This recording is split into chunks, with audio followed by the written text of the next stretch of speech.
proposed Rosemont mine would sit in a chunk of the watershed for Cienega Creek, which directly flows into the county's natural preserve of Cienega Creek to the north.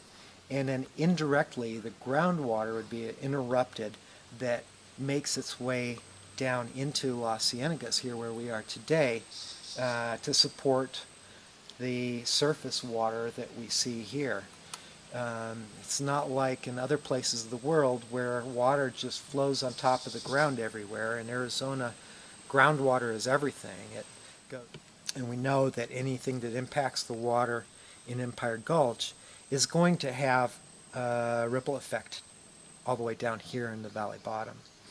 There are long-term projected impacts for right here where we're standing, where that Kona Depression, or drawing down of the water in the bottom of that pit, is going to be pulling so much water away that it'll even be pulling water away from the creek where we're standing right here to a certain degree.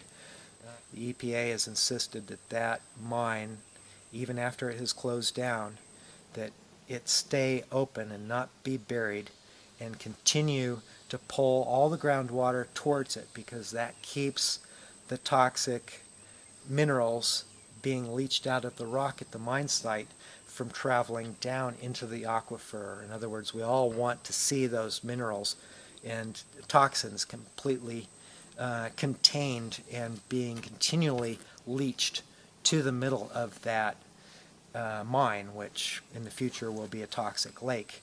And as long as that lake is sustained that way, it'll continue to pull all those toxins to it instead of allowing them to get down the aquifer into places like this. The trade-off is that the long-term vision of that pulling of water tries to reach an equilibrium and spreads out further and further away from the mine site over the years, and so every year impacts places even further away. Even a slight loss of water here can be tragic, because we've seen that with just a few years of drought. A lot of people suspected that that wouldn't impact a place like this that is surviving on groundwater, that drought affects things on the surface, plants, animals and stuff, but it's not really going to affect groundwater. That's protected, it's down there.